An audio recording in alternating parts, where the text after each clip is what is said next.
Hi, everyone, and welcome to the Changing Tides podcast. In each episode, we invite guests to have honest conversations about their mental health journeys with the goal of destigmatizing mental health within the Asian American Pacific Islander community. Due to the nature of the podcast, we'll be discussing a variety of mental health topics and possibly triggering experiences. While we and the majority of our guests are not trained professionals, we encourage you to practice self-care while listening and seek professional guidance if you or a loved one is in need of support. With that said, let's start the episode. Hello, my name is Rosie Yasukochi, and I would describe my mental health journey as being told and teased for being a worrywart, and then figuring out I just have chronic anxiety as an adult. So.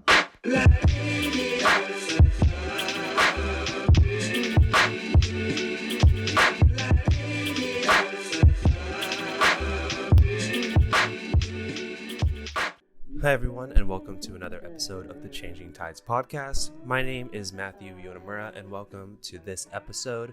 If you're noticing that the quality on YouTube of this video is not so good, it's because this was a very long weekend of us tabling over at Nisei Week in the JACCC Plaza. We were really happy to be able to participate in that, but I was there both days for a very long time. I did not want to get my camera set up to record this intro. But I do not want that to detract from you listening to this episode or you watching it on YouTube, because this was another in-person interview that I was able to conduct over at the Terasaki Budokan. This was a really cool episode to record. One of the reasons why we did this one in person is because it's actually where this person hosted our art talk workshop. We've done art workshops in the past, but we've decided to officially name them the Art Talk series as a series because we're going to do more of them in the future. And we were really happy to do it with this particular artist over at the Terasaki Budokan for the first time of this series. This person works over at Janum as their graphic designer. She's incredibly talented and she's very outspoken about her mental health. And she was just a great person to kick off our Art Talk series. And a great person to do this in-person interview with. Probably one of the coolest people I know. And I just can't wait for you to see this in-person interview on YouTube or for you to listen to it on any other podcast platform.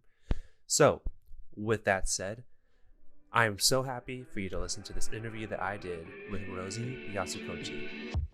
Rosie, thank you for coming on to the podcast. Thank you for having me. We are in the same room where you did your art workshop with Changing Tides, which was a blast. And I remember you mentioning, I don't know if we'll use the intro that we just used or the one that we can record later, but you did mention being a worrywart or being told you were a worrywart during the art workshop as well. Yes.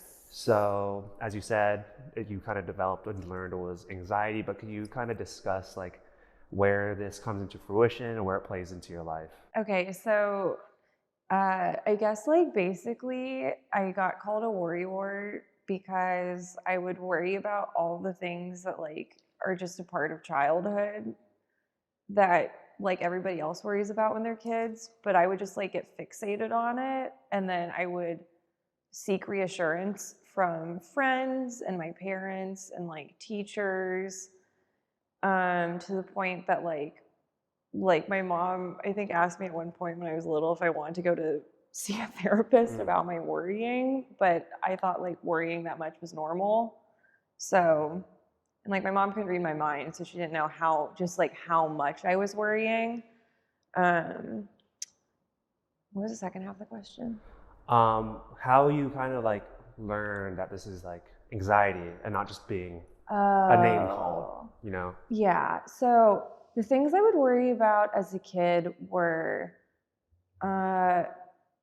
very like existential and a lot to do with like good and evil, like fear of like being reprimanded or like authority. Like I got called a goody two shoes a lot as a kid, because I think kids thought that I was like a narc kind of, but it was just that I had like so much anxiety as a kid that I didn't know about, and I didn't know what to do with it.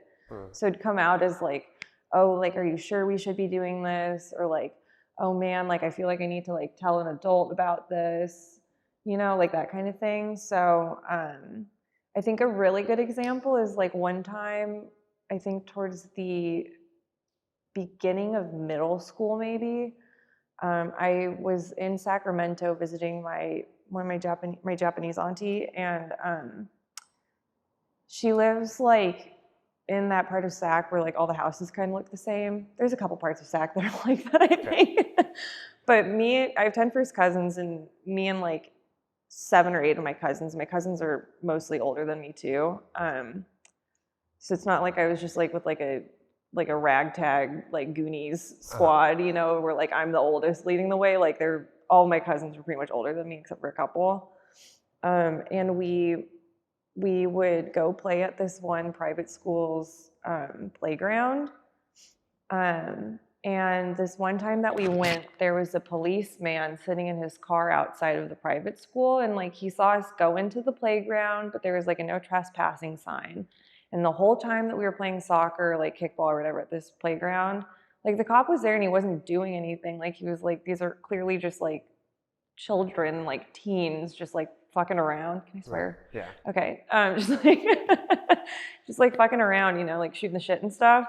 And then as soon as we got back to my auntie's house, I like found my mom in the kitchen and like interrogated her almost about like if I was going to be arrested by the police for like trespassing. And I feel like that was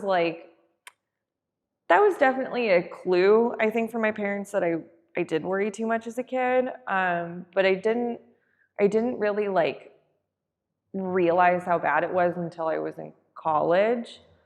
And there's this thing like I've told you about like I have OCD and stuff. And I think it's like, I don't want to speak for everybody with like obsessive compulsive disorder, but I do think it's common from what I've heard for you to kind of like be prevalent in your childhood if you're like somebody who's just had it undiagnosed for a really long time, and then it might kind of like go dormant is how I describe it. When you're like in high school, because there's just like so many things going on, so many other things to worry about, and like your hormones are crazy and everybody else is worried, so you're like, this is normal.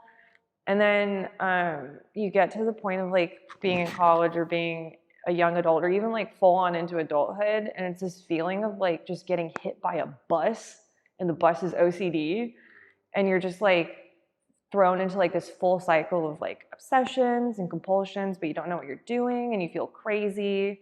You feel like you're like, am I going like psychotic? And then you eventually seek therapy, and then your therapist hopefully is like, you have OCD. So that's what happened. Okay. That's what happened to me. Gotcha. Yeah. Did I answer the question? Yeah, I think Okay. so. Okay. But that leads me to ask like, okay.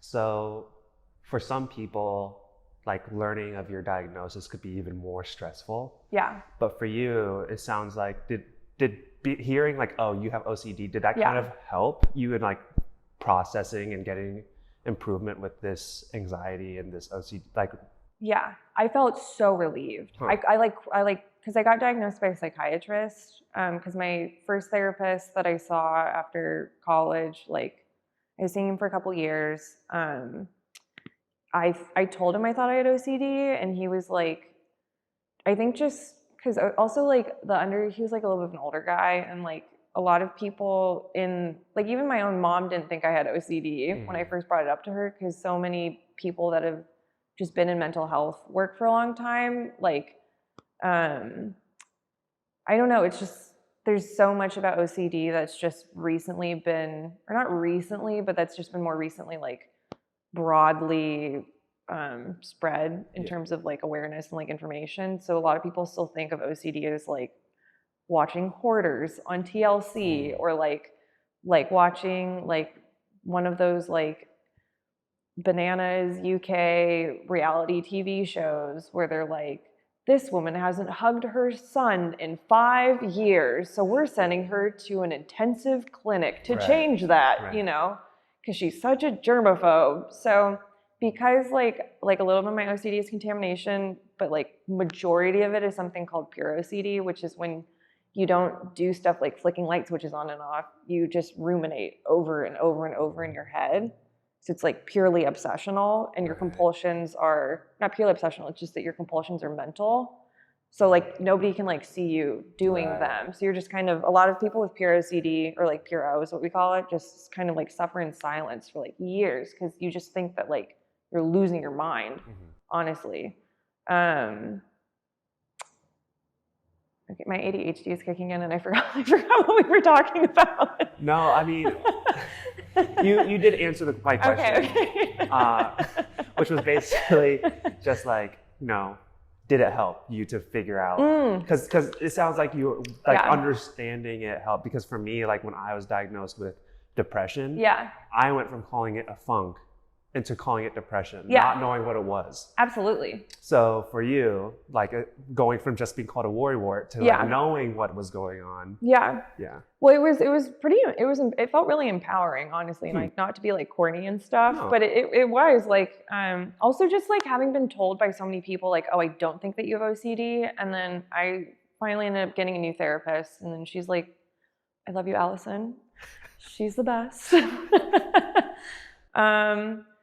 So she's the one who like made going to a psychiatrist feel safe to me, because I was so in a bad place when I was seeing my first therapist that like his way of going about seeing a psychiatrist was like, Rosie, if this behavior continues, like I think we really have to think about sending you to see a psychiatrist, which is like the worst way to do that. And it does not make it feel safe. It felt like the psychiatrist was like last resort. Medication is like, oh, you need it, So Allison made me feel a lot better about like going to see a psychiatrist. And then I love my psychiatrist. And he like gave me an OCD evaluation and like a short form version of the ADHD one. So that's how I got diagnosed. I literally cried during my appointment when he was like, you definitely have OCD.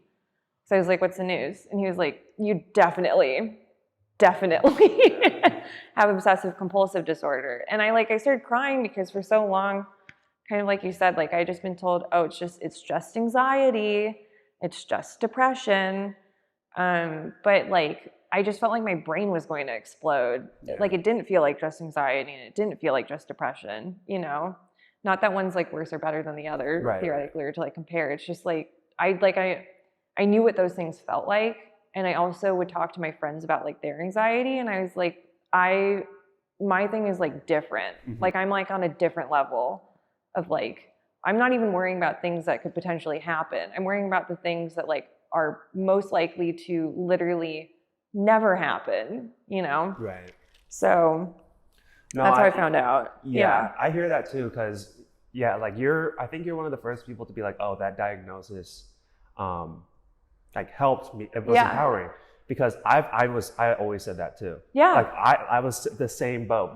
When I was diagnosed, they're like, yeah, you have major clinical depression. Yeah. I started crying too, because I was like, oh, this is the actual thing. Yeah. Because a big part of it's also like, is it just in my head? No. Right, exactly. So I feel the same way. So I'm glad that someone else like had like a good experience with being diagnosed. 100, yeah. I get that. 100%. It was super validating. Yeah. Is how I would describe it. And it also, I think like, just like knowing what my diagnosis is made it feel a lot safer for me to like accept that I need to be medicated. So like I've been on antidepressants for like almost 2 years. No. A year? Okay. Over a year. I think around a year and a half now. Okay. And it's like literally like 180 my life. Like everything has gotten so much better, but with like the way that my first therapist is going about medication and talking about it, and then also just like not knowing what I was being medicated for, like it was so difficult to accept literally needing to be on medication because my brain just chemically is built different. Yeah. And then like B, like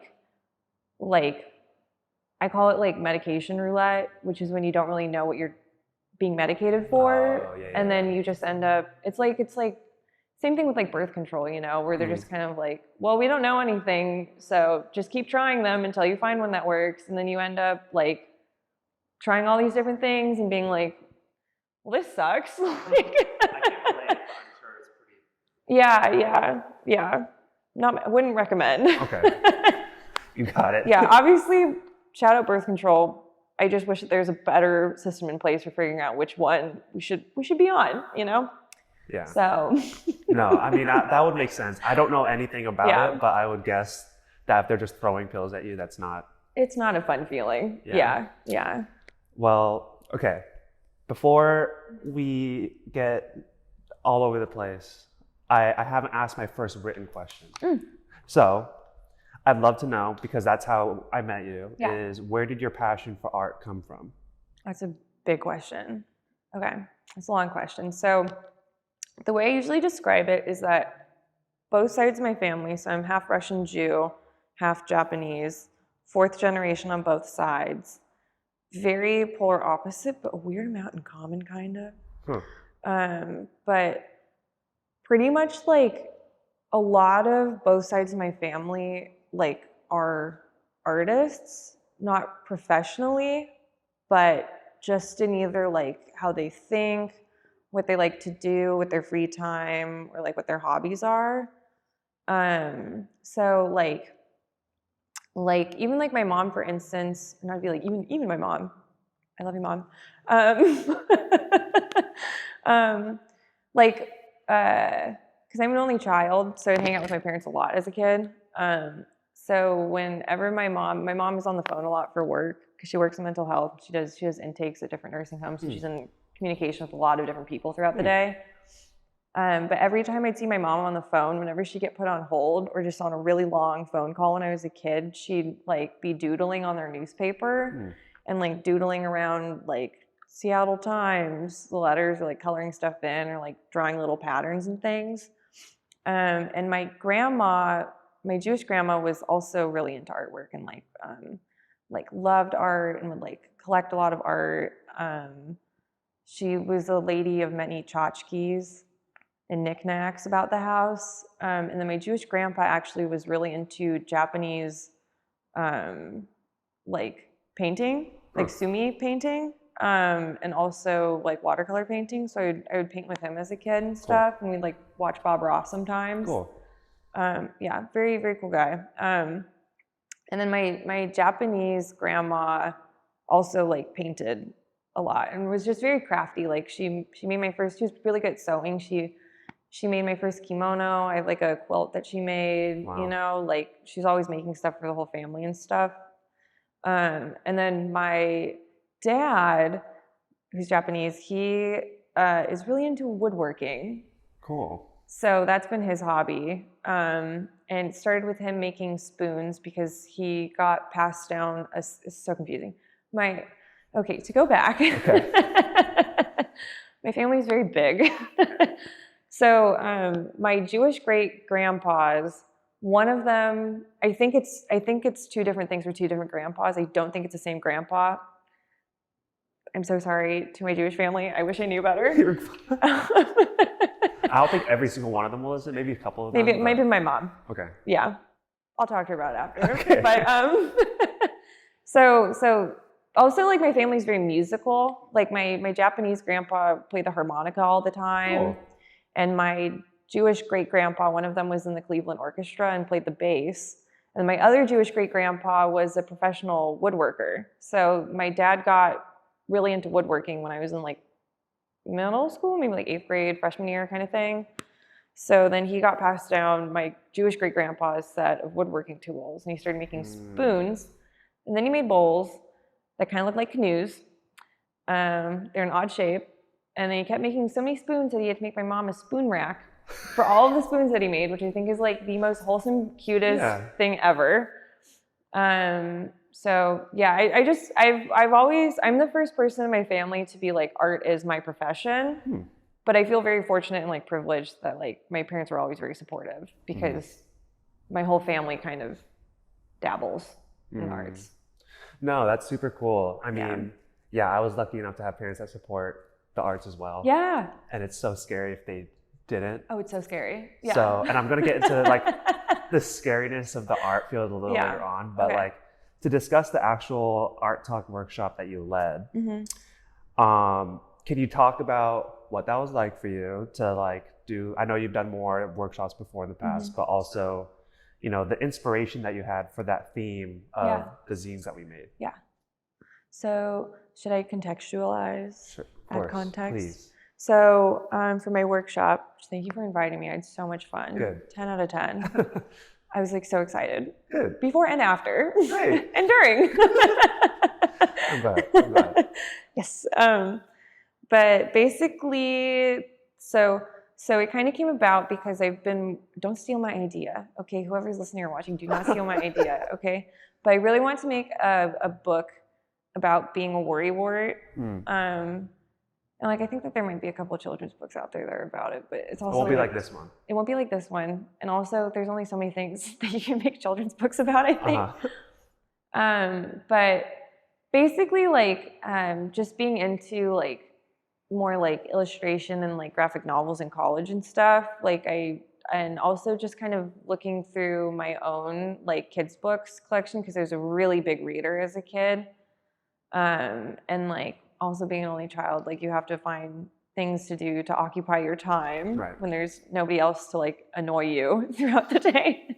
That's what I'm assuming having a sibling is like. I had 2 older brothers, so I was the one annoying them. Okay, you can bet me on that. Yeah, so you're right. Yeah. But so I had a lot of like children's books I loved as a kid, and I also loved looking at the illustrations in them and stuff. Like one of my favorite illustrators ever, I think his name is Taro Yashima. I hope I got that right. But he wrote and illustrated those books, Umbrella and Crowboy. I don't know if you're familiar. That's okay. Sorry. They're gorgeous. Okay. They're so beautiful. I hope that's his name. Anyway, we can correct that later. Can you repeat the question? Yeah. The inspiration you had for the workshop. Yeah. So sometimes I'll just like when I'm at the bookstore. Just because not all bookstores sell zines, for instance, or like art magazines, I'll like go to the children's section because that's like kind of in my brain for some reason, that's like the most similar thing that I can think of. So like when you had asked me about that workshop, like it genuinely coincided with when I had been at Skylight Books in Los Feliz, and like they had a book, which is one of the ones I ended up buying for the workshop, but it was about the feeling of feeling blue. Right. And it basically just described like clinical depression through the eyes of like a little boy who just wakes up feeling blue one day, and like I think as somebody who like didn't even understand like what depression and anxiety were, or like what the difference between that and like feeling sad or feeling lonely were as like growing up, like I was literally like such an angsty teen sometimes. Like I'd go on these like walks in the rain in Seattle and be like, I'm so sad. But then I'd like go home and be like, I don't know what depression is. Which is like, what? No, that was a lot of teens though. A lot of teens though too. Yeah. And I'd be like, I'm just crying by myself in the rain under my umbrella in Seattle while I go on my sad walk that I do daily sometimes. So yeah. There's probably something else was going on. I just didn't know, you know? And then when I got to college, I had friends who were like, oh yeah, I have anxiety. And I was like, oh, like, that's awful. Like, I'm so sorry. But I didn't know I had anxiety. Right. I assumed that my like stomach aches and like nervousness were like something else. I didn't understand that like I had like clinical anxiety or like general anxiety disorder was like what my diagnosis was at that point. So I basically like my workshop of like making zines. We basically made zines where everybody was tasked with making a zine for their younger self to help them like work through either like a difficult event or a difficult feeling or like a trauma that happened in their past at any point in their childhood through adulthood up till now. I think to me it's just like I talk about like inner child stuff with my therapist a lot. So I like activities where you're thinking about the same things that you're thinking about in terms of your mental health, but you're just framing it in a different way. And I think also like framing it in a way of explaining it to a child or to somebody younger than your current self just really helps you like kind of like break down and like simplify these like really big scary concepts sometimes and makes them feel a lot more like tackleable, or hopefully feel more like tackleable and like doable to like figure out, you know, like sort through. No, I really enjoyed the idea behind that. Yeah. And having the kids' books passed around as an example is awesome. Yay. So like, I'll share like the zine I made at your workshop. It was just like about a little boy who wants to become an astronaut. He works really hard to become an astronaut. And then like when he becomes an astronaut, he goes to space. Oh. But then he's like, I wonder if there's like, I did this and this was like a big accomplishment, but I wonder if this is actually my calling. Yeah. So like for me, it was like the whole idea of like, when I was a kid, I wanted to do all kinds of stuff and I'd try it all, but like none of like, you know, you can't really tackle all those career paths. So that was kind of like what I was trying to explore in a silly way, but it's so sweet. Yeah. Thank you. Yeah. Thanks for sharing. Of course. And speaking of though, you were like, because when we asked you to be our, you know, to lead our workshop, I didn't know like how much you'd want to discuss mental health, because in the past you'd have a mental health speaker and then the art workshop leader. Yeah. But you were like and we all appreciated how open and candid you were about your mental health story. Yeah. So aside from like this workshop, what role does like art play in your mental health as well? So much, even when I'm not aware of it, I think, because I think like, well, okay, the other thing was I was a little bit depressy, we'll call it, in college, because I was making a lot of my like bodies of artwork in college were about like intergenerational trauma with like Japanese incarceration in my family. And then my grandpa was also in the 442. Okay. So just got a little PTSD floating about. Just, you know, a little bit of intergenerational trauma. Yeah. Which we're all aware of. So, oh God, I already forgot your question. Okay. Mental health and art. Okay, thank you. So I think like it really helped me to like sort through that by making that art, but that art also made me incredibly sad and depressed because I was just reading horrible shit all day, every day. Right. Like I was literally like at one point I was like reading through like Personal Justice Denied, you know, which is like that big like government official report on like incarceration and stuff. Right. And like or reading, like as part of it I read the whole like Mouse series, which is about are you familiar with that? It's by Art Spiegelman, and it's about his dad's experience in the death camps, like Nazi death camps, and then like his PTSD and like intergenerational trauma from that he's like passed down onto his son who like made the book. So I was just really kind of, and also just that year was the year right after Trump had been elected. And also it was the year that we were having, it was just like Trump being like absolutely unhinged. Not that he isn't usually, but just like absolutely, like the first introduction of him as our president, of like him trying to like make peace with North Korea, who were then threatening to like bomb us. And I was also, and it was like coinciding with me reading about like Hiroshima and Nagasaki and like the atomic bombs, you know what I mean? And like I would get these like paralyzing like nightmares and stuff where I would like, where like I was being bombed in my nightmare. And then I would wake up because it would just go to blackness, like just completely black in my dream, and I would wake up sweating. And it didn't happen a lot. It happened like a couple of times, I think, but I was not doing well, clearly. Like just reading all this stuff all the time. So I've like taken a step away from that in my personal practice, and something that I want to eventually like I would love to make a graphic novel about it, you know, in the theme of Mouse.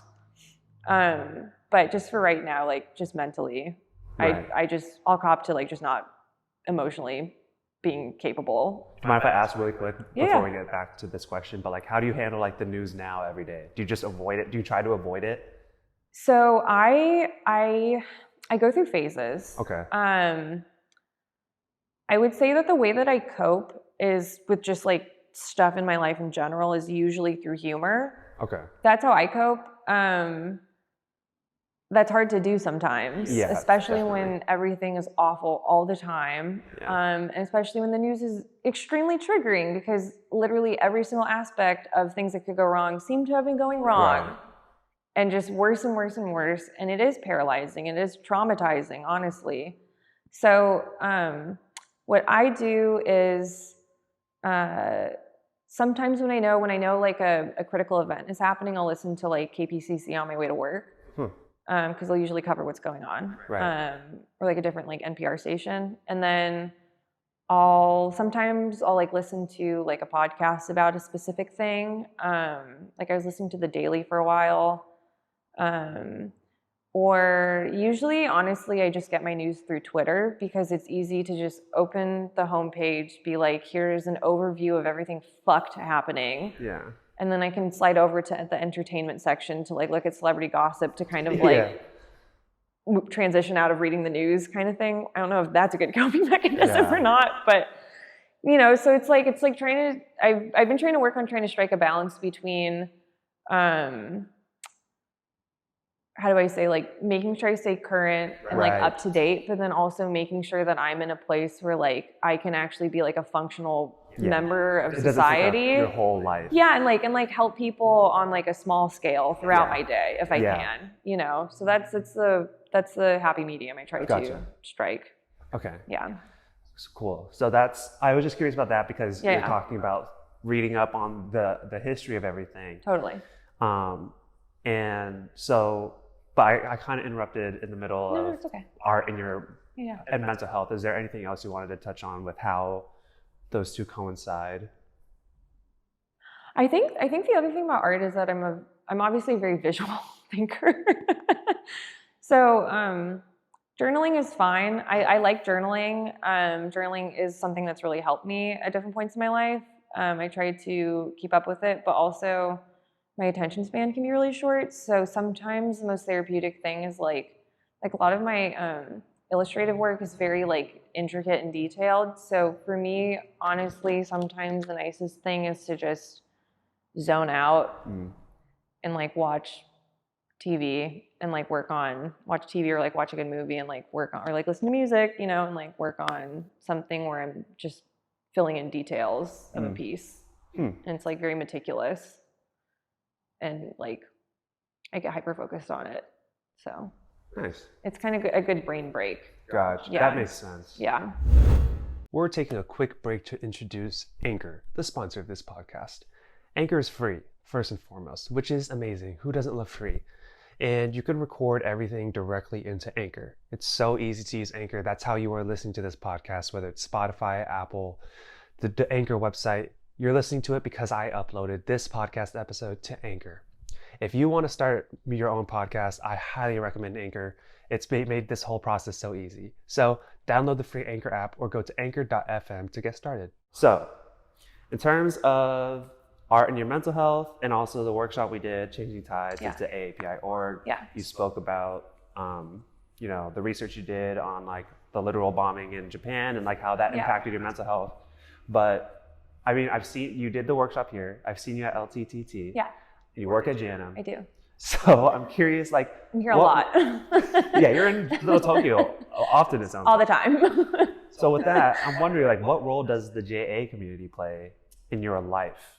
Such a big part. Okay. Such a big part, because so I'm also in the like to me it doesn't feel that whoa, because it's just how I grew up. But I do know it seems to be less common to have when you have like a mixed race family, multiracial family, where I guess like speaking for myself, like one of your parents is white and the other one is Japanese. I feel like more often than not, friends will have like a Japanese mom and a white dad, but I have a Japanese dad and a white mom. So my white mom has been like phenomenal at like passing down and like participating and like she's gone above and beyond in terms of like embracing like and like passing down like Japanese cultural stuff from like my Japanese grandma to me. Wow. Even though she's like my white mom. Right. So like my dad, like is very like JA in his like mentality towards life. So I feel like that side of things, like that cultural aspect of like how you carry yourself, your emotions, I feel like I very much like have picked up a lot of that from my dad. But in terms of like just like cultural, like like wait, how do you say? Being Japanese American 101, like my mom has like done the most with like teaching me about different foods. Wow. You know, so like my mom makes sukiyaki. She makes sukiyaki for my birthday, or she would get me like onigiri, give that to me as a snack in the car from when she go to Japanese market after school. You know, like I get a salmon one. So, or she'd make sushi, like little rice balls for me for lunch and stuff when I was in elementary school. But yeah, and so I grew up culturally Jewish is how I put it. Like I haven't been to synagogue since like second grade. Okay. But when I was in fourth grade, I promise this all ties in. So when I was in fourth grade, I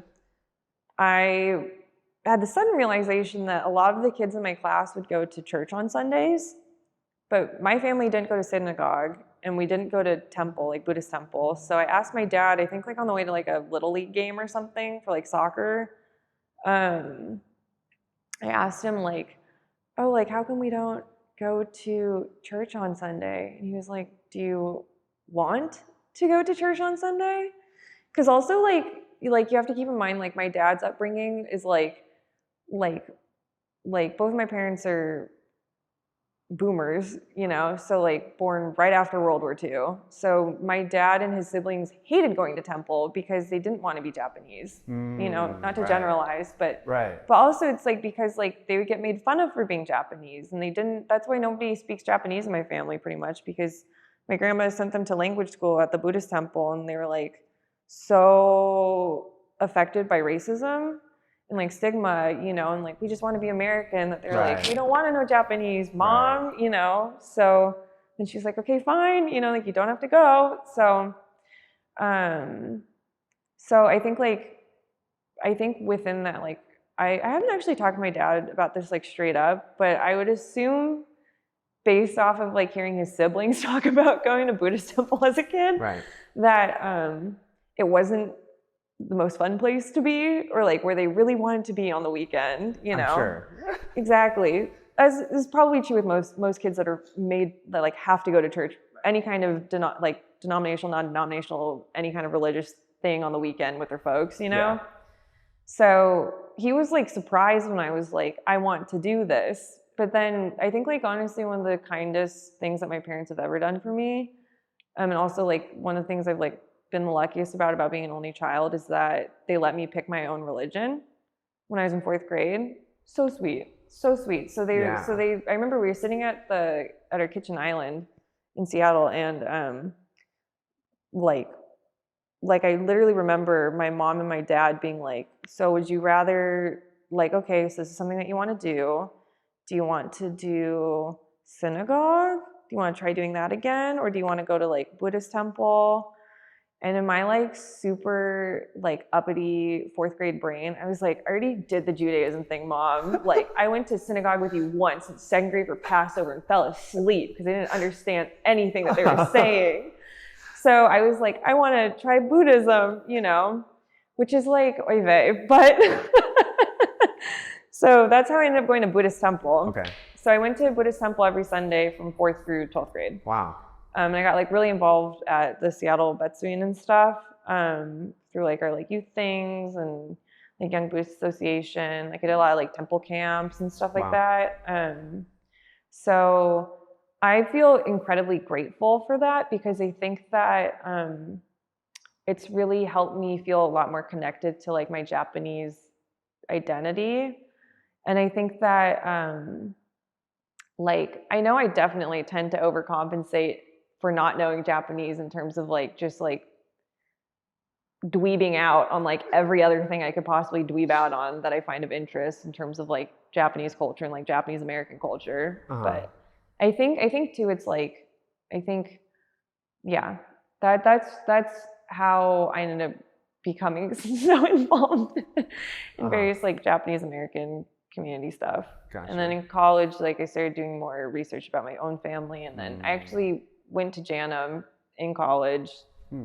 And met one of our wonderful collection specialists, Jamie. Shout out Jamie, who like showed me all of my grandpa's stuff that was in her collection from when he was like in the 442, you know. So that's how it just kind of went full circle, because I grew up going there too with my grandpa. Oh, really? Know? Yeah.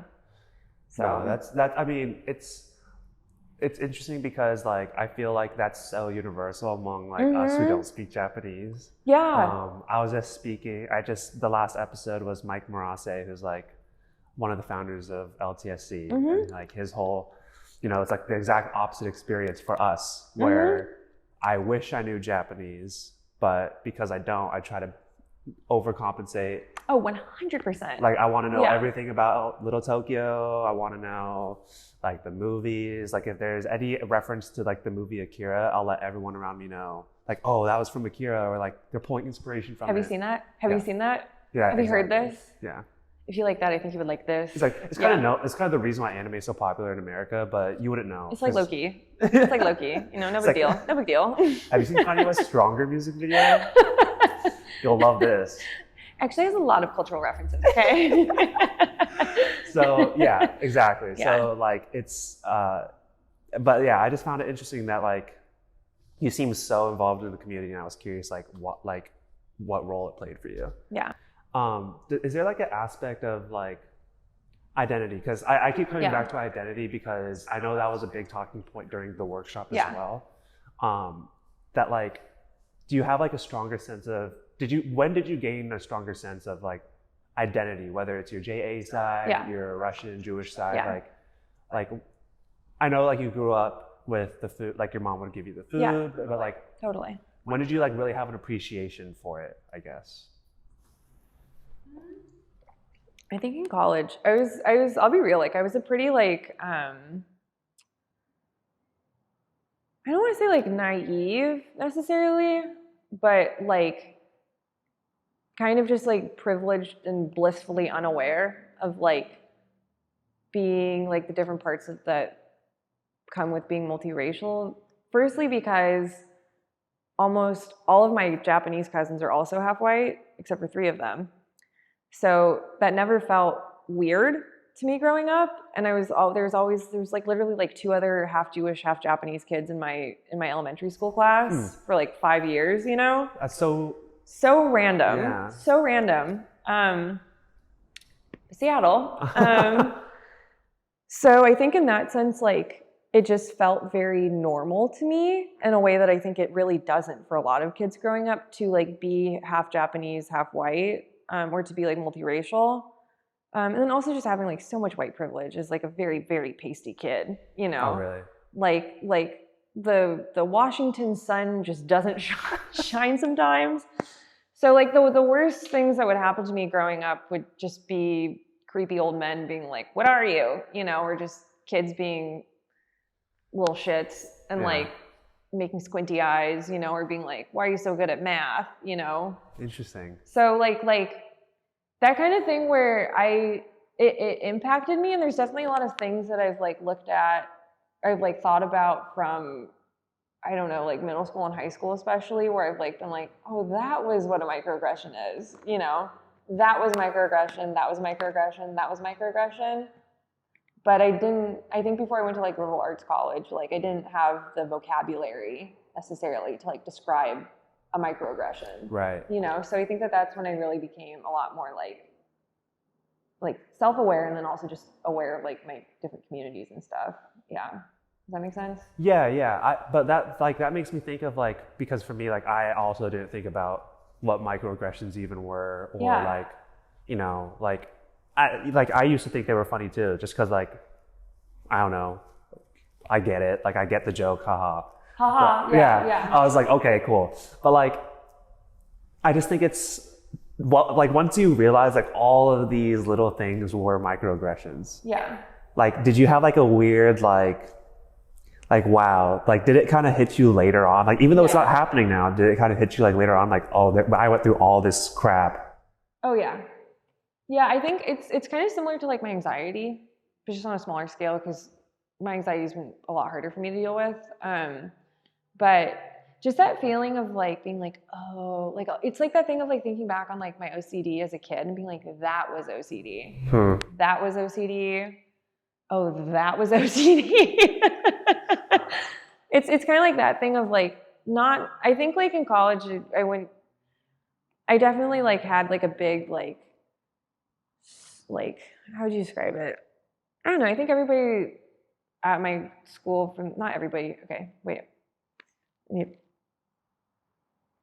I want to be careful with what I'm saying. I want to be intentional with what I'm saying. How do I say? I think I just was honestly like so in such a place of privilege growing up that it wasn't something that I needed to worry about. And I think like then coming here and then like understanding what that means to me in terms of like my positionality and being able to help others and whatnot. Does this make any sense? I think so. Okay, yeah. But to bring it kind of back to the art side, is it ever difficult for you to like do art as work and then art as an outlet for your mental health? Or does even the work stuff kind of help your mental health side? It depends on what I'm working on at work. I definitely, because I work with every department. Okay. I'm a graphic designer at Janum.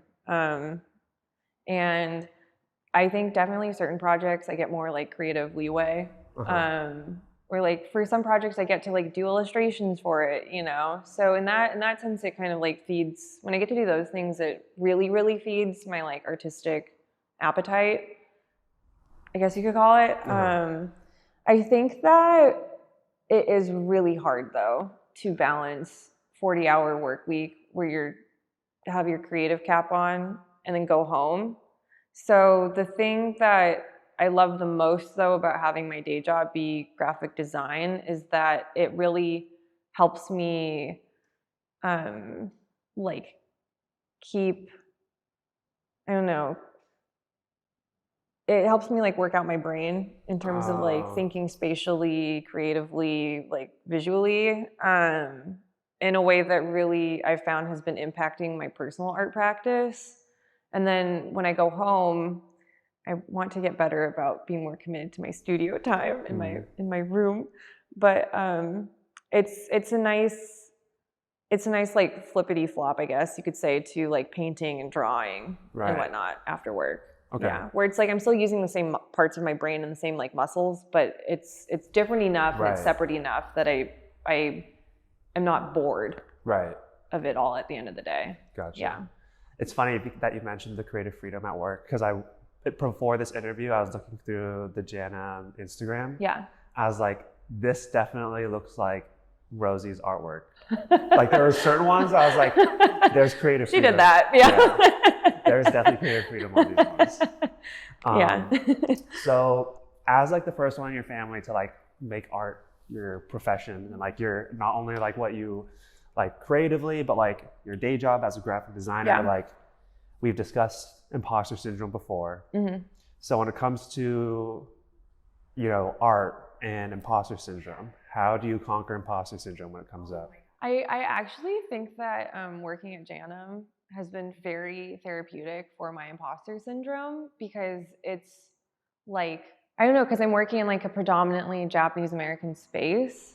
So to answer your question about imposter syndrome, to me, the way that imposter syndrome manifests inside and outside of any workplace I've ever been in is the feeling of like, when you're like in a room of people like nerding out about like techno or like house music, for instance, and you know that you are by far the most knowledgeable on this like one niche area, and yet for some reason you're still so afraid to like start talking about it, just in case like either you don't have a specific fact right about some song or album, or like you actually don't, you secretly have no idea what you're talking about. It's all a big lie, you know? So to me, that's like It's the best analogy I can think of right now, I think. Of just being like in a room where you're like, I actually am an expert and I actually do know the most. And if I don't know the most, I at the bare minimum know enough to like put in my 2 cents or even like 6 cents about this topic, you know? But then just having that learned fear of like, oh, what if I say something embarrassing or incorrect? Or what if, like, it's just the what ifs. It's anxiety, you know? Yeah. So like, I know it came up like with our art workshop in terms of like, you know, compensation, right? Yeah. So like, how do you, when you know that you should be paid for your work? Because I think, you know, a lot, when it comes to being an artist, a lot of people are like, oh, you're an artist, I'm not going to pay you for whatever reason. Oh, they love doing that. Right? They're so good at it. So like, how do you like, of course, it's like you could look at it yourself and be like, oh, I'm just starting out. I need to build up my portfolio. Yeah. I'll do this for my portfolio. But how do you like make sure, like, how do you build up the courage to be like, no, like what about payment, you know? What I have started telling myself is I should always be paid more than I think I should. So, like, I think to me it's become like setting clear boundaries around payment. So like I can do this, and this for you. But if you need this, and this done, that's gonna be a separate conversation. Right. So like it can be like that. Like I'm still trying to figure out like freelance stuff too, you know? And also it is difficult sometimes because I think when you're starting out, like a lot of your work comes from like friends needing stuff done. Yeah. And then it's like you want to be like cool and chill, you know, and like, oh, like don't worry about it, man. You know, like you're my friend, you know, like I got you. But at some point, it's like you got to pay your bills. Friends need to Friends need to support friends. If you're turning to the camera, if your friends are starting a small business, they're doing freelance work, support them, pay them. You should be, like that's how I've always, or maybe not always, but like ever since like having a job ever in any field, working in any field, you should be paid for your time and for your work. Absolutely. So I think that, I mean, like that conversation with a friend is definitely tough. It's tough, but you need to have it at some point. Yeah. It needs to happen. Yeah. Well, I appreciated your like transparency with me in terms of payment too. Cause I think too, like the other thing I'm learning is like, depending on the situation, sometimes like it is okay to just be like, hey, I don't like, this is what I would like to be paid, you know? And it's also like the worst that somebody can tell you is just like, oh, I can't pay you that much. How about this? And then you know where they're at. And then you can be like, oh, okay, is this actually worth my time? Right. And then the worst thing is that you just don't work on that project, you know? I feel like if it's someone who isn't willing to meet you at least halfway. At least. You know? At the bar is so low. Right. If they're not willing to at least meet you halfway, it's not someone you want to work with. So, you know.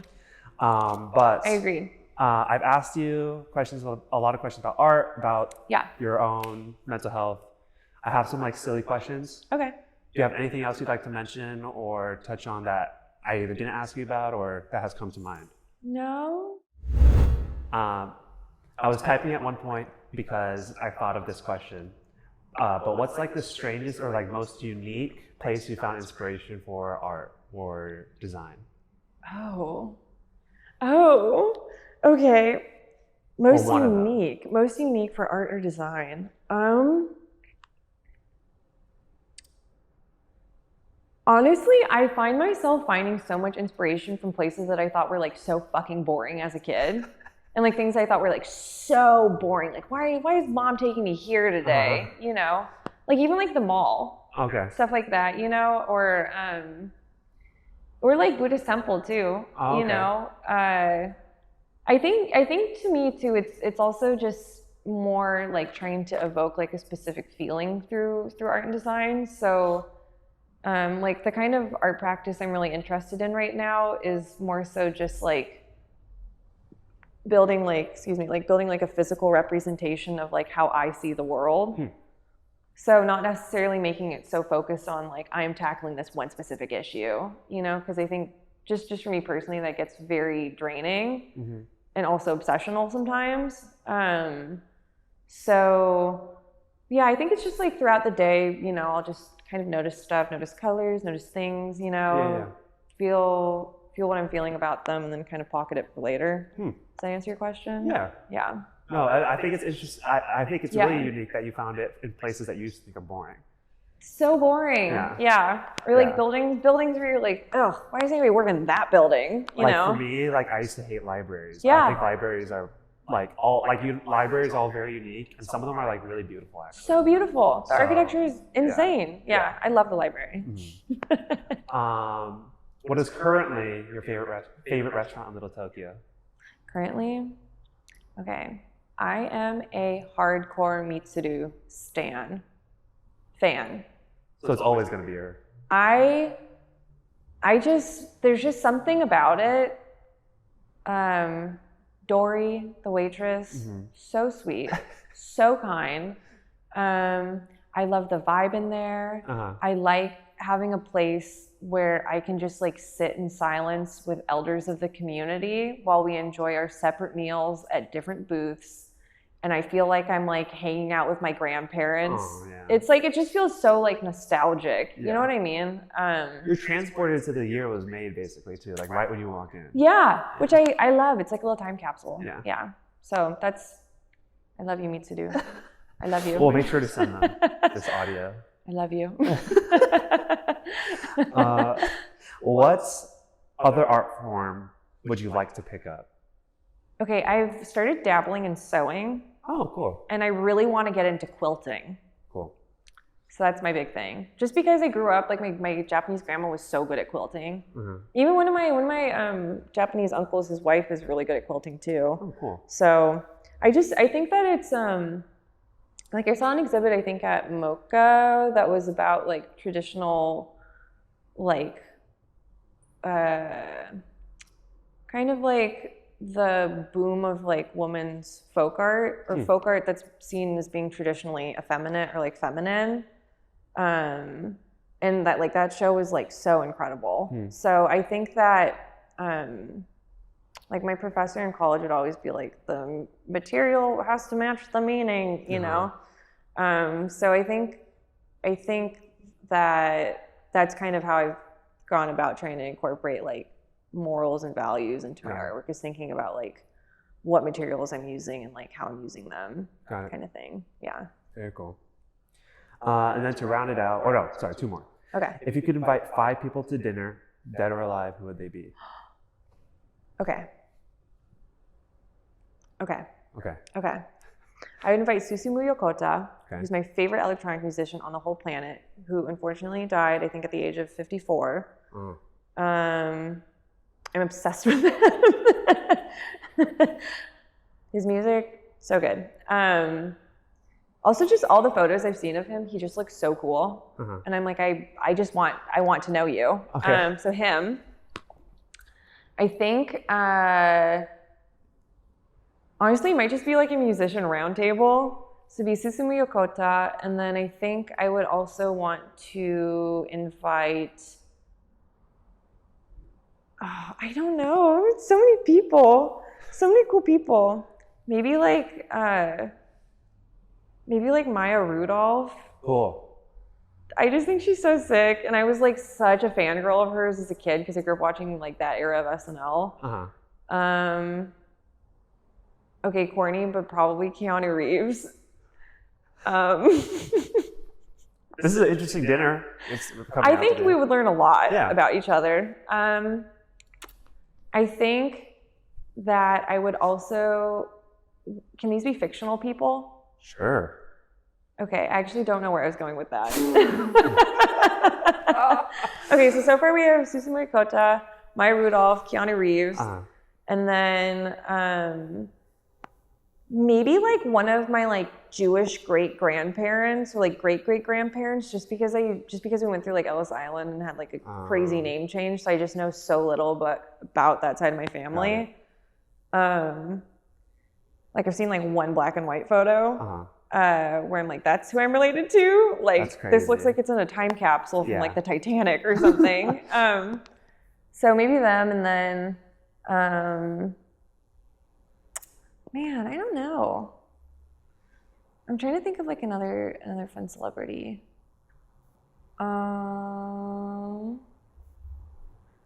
Probably just like another musician. I think maybe like Arthur Russell or something. Okay. Yeah. That would be a crazy dinner. It's a very That would be a really wild dinner. Very wide mix. And then to round it out, what would the title of your autobiography be? Worrywart. Oh, okay. Worrywart. Oh, that was quick. Yeah. Cool. Worrywart. That's what I would call it. Yeah. Cool. Well, Rosie, thank you so much for being on the podcast. Thank you, Matthew. Of course. And yeah, that about wraps it up. Yay. Cool. Thank you so much to Rosie for joining the podcast and taking the time to meet me downtown at the Budokan to do this in-person interview. It was so great to talk about your mental health story. For those of you who were able to join us at the Art Talk series, Rosie was so outspoken, and it was just great for us to flesh out her story a little bit more here on the podcast. So if you enjoyed this episode, you can subscribe to our show for our episodes that release on every other Tuesday, and give us a rating or a review on your favorite podcast platform. If you would like to support our podcast and help us grow, you can do so with a donation to the link at the bottom of the episode description. To hear more about Changing Tides, follow us on Instagram at LTSC_Changing Tides, or check out our website, thechangingtides.org. Let's continue to change the tides on mental health. We